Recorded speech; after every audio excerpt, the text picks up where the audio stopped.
ka naman sa piling niya. Sana ako na lang kausap mo tuwing hating gabi. Makasama kang kumain ng ice cream doon sa tabi.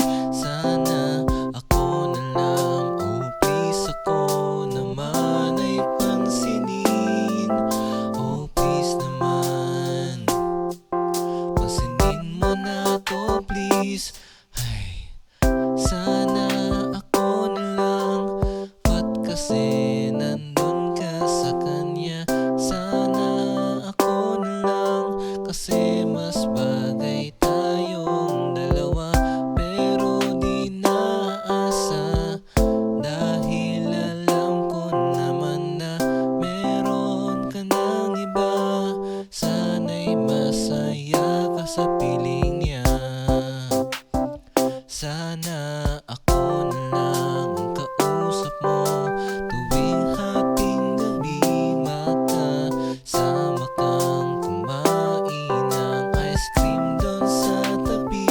Sana ako na lang, oh please ako naman ay pansinin. Oh please naman, pansinin mo na ako please.